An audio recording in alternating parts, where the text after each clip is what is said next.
look, he's out there saying that he wants to bring manufacturing back. He wants to bring high-paying jobs back. He wants to bring these jobs back to places like Galesburg, Illinois, Johnstown, Pennsylvania, Milwaukee, Wisconsin. And if he can do it, great. My view is that simply deregulation and tariffs is not going to be enough, that he's going to have investment in scaling these factories in these communities.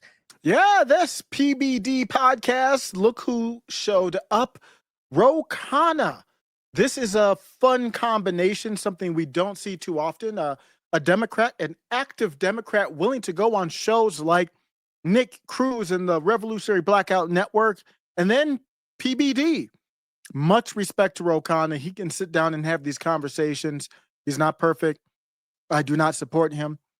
But this is a good sign. This is Patrick Bet-David, and he's going to run all over Ro Khanna about Democrat policies not being too good. He goes on, and Patrick Bet-David on the Patrick Bet-David podcast, you can let Ro Khanna know. There's not much left to say. Democrats are almost on their way out. You might need to abandon ship.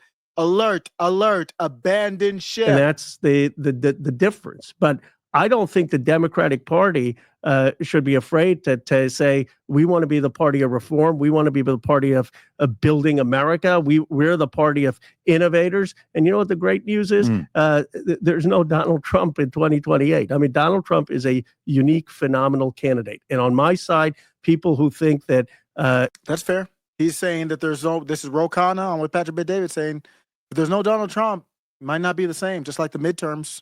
He is easily beatable or just are delusional. He is a very charismatic candidate. And so what we should do is see, well, what about the American people? Why did they respond to him? Okay, they responded to him because of reform. They responded because they like his aspirational vision. We're going to fill in the details in a better way, and we're going to take that to be the party in 26 and 28. Can I be direct with you? Yeah. I don't think you sold it because I don't think you can. Because I think what you just said works against other Democratic opponents that you have. I think you beat other Democratic opponents. I don't know what your aspirations are long term, but that message will resonate with the new Democratic youth and the party. And you'll win and you'll beat them. Like it's kind of being Eastern Conference, Western Conference. You know what I'm saying? Like 100%. NFC, AFC. And it's great. You may come up and be, hey, we're such and such team. We're coming out of the Western Conference. I don't care if you're Seattle Supersonics. I don't care if you're the Phoenix Suns. I don't care if you're the Houston Rockets. You're not getting past Michael, okay? You're just not. That's just kind of how it works right now. I don't care who you are. You're not getting past Mahomes. Tell me why. And because your argument sucked the last 4 years. And you had a chance. And you royally screwed up. The Democratic Party royally screwed up. And remember, when I say Democratic Party, and where do you see our biggest mess up in the last 4 years? I'm not disagreeing with you. Have I know you're not. I do have kids. You have two kids. I think you have how many? You have two kids. Two kids. Okay. So I know you're not. Look up to see your story, your family, what you do. Okay. You mean to tell me you agreed with all the stuff that they wanted to teach schools in California? I went to Glendale High School. Do you know what things they were teaching in Glendale with books and stuff to kids? Like, what do you do? You think that's common sense? It's not. So maybe in the beginning, everybody's like, oh, just don't say anything. Just don't say anything. Just don't be tolerant. Just don't say anything. Hell no. My son came today and said something weird. I'm done. I'm going to the school and I'm speaking up. Video goes viral, 50 million views, 20 million views, 8 million views. I feel the same way. Okay. That policy was a shit show. You know what? The illegal immigrants, America was built on immigrants. We should let immigrants come here. What's wrong with that? Who's going to do these works? Like, who said that on The View? The lady said it. And now there's an article right now that came out. I guess what it says. It says now that these immigrants are going to be going, who's going to do a lot of these jobs? They're no longer even embarrassed to say that, Rob. I don't know what who's going to pick our crops and pick our nuts. By the way, all that they're stuff. saying exactly what that lady said on The View, who got criticized. Now they're openly, and can America's economy cope with the mass deportation? You read the story, it's about who's going to do these jobs that everybody else doesn't want to do. Okay, so that policy's gone because the borders, and we saw what happened with Lake and Riley, terrible situation, stories, rapist comes back, sanctuary cities completely got exposed, and people who voted for the left don't want sanctuary cities with these group kids. So that got exposed. Number 3, economy. Hey, Biden and Democrats are for, the low middle income families. Really go look up the gas prices, Rob, under each presidential administration. When you look up gas prices under each. If you're enjoying Ro Khanna sitting down and getting undressed on the PBD podcast by Patrick Bet David, give me a like, comment, and subscribe. President, whether you go, is it that one right there? Look at this. So the red one is Bush, goes up to 330, started at 146, 139. Obama goes up 368. Look at Trump, stays down. Look at Biden, goes up to 406. Did you keep my gas prices to go any lower? No. Okay, so you definitely made oil companies a lot of money. The profits under Biden for oil companies was a lot higher than the profits under Trump for oil companies. All right. So then Obama does a clip of March 18th, 2000. I don't know what the clip is when he's talking about the, hey, you want to come here, immigration? You know which clip I'm talking about, and you got to come do it this way. And guess what? You got to get back in the line because the people that are in Mexico who did it the right way, they got to get ahead of you. It's not fair for those guys that waited all these years. Yeah, I shared that clip. I saw you share that a few days ago. That's common sense, right? But the Democratic Party today is no longer, or that's what Obama won on. He won me over in 08 and 2012 and more in 08. He was kind of the Trump at the time. It wasn't the same, but he had the it factor, charisma, and common sense. That's really what he ran on. In my opinion, I can't see any arguments that's common sense. John F. Kennedy, what he was talking about back then, hey, we're going to lower taxes so your family can make some money. Some of the money goes to you. Oh, what a nice guy. That's what lowering taxes is. Hey, we're going to go out there and, get rid of some of these things that we're doing because we want it to be good for you. Hey, we don't want any war. Oh, Democratic Party's against no war. Last 4 years, Hamas, Israel, Ukraine, Russia, and I thought it was the other way around. So this isn't the old Republican war. This is, hey, man, we're going to go this way. It's going to be America first. And unfortunately, the Democratic Party has lost. And by the way, the amount of people you guys, even the Democrats, lost with TikTok, you had TikTok.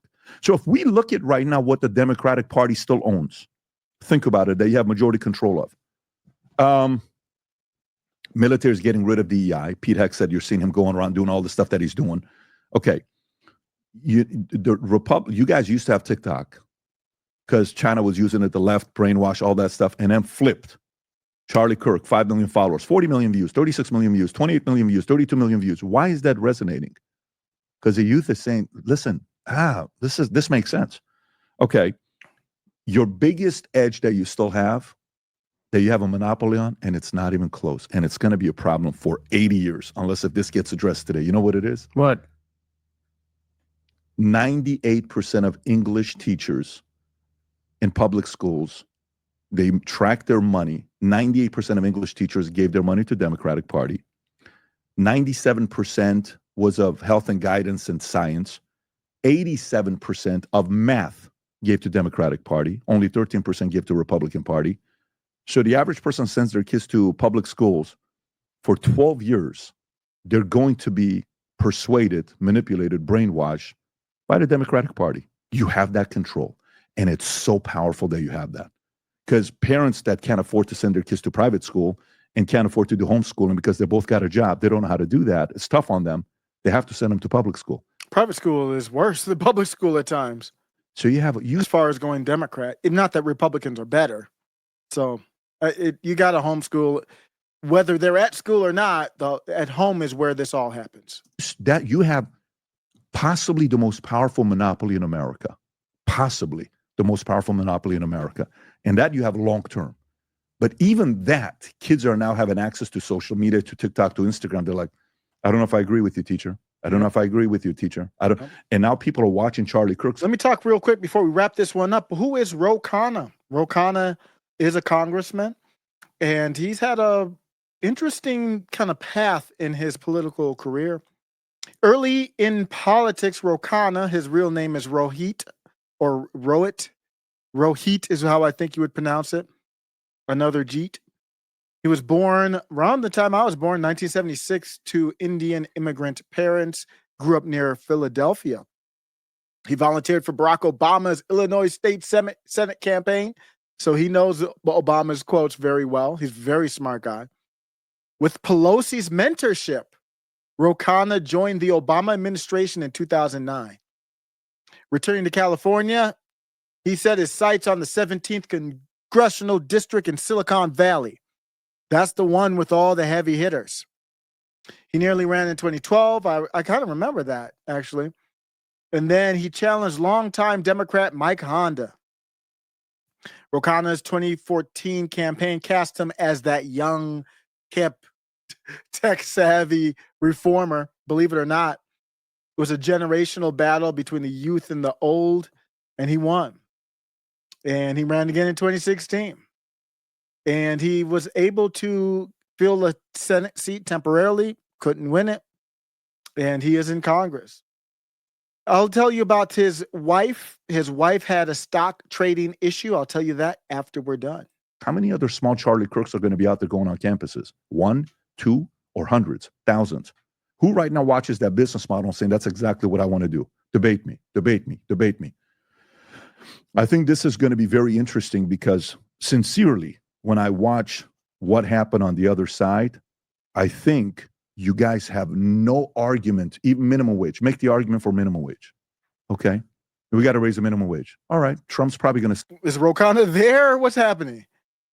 Yeah, there is no argument for it when you get to basic economics. You can't force, well, you can, but there's ramifications down the road that really hurt your cause. Sit there and say, yeah, I partially agree. We should do it on the federal level. Now what... He's done. There's so wait. Who agrees?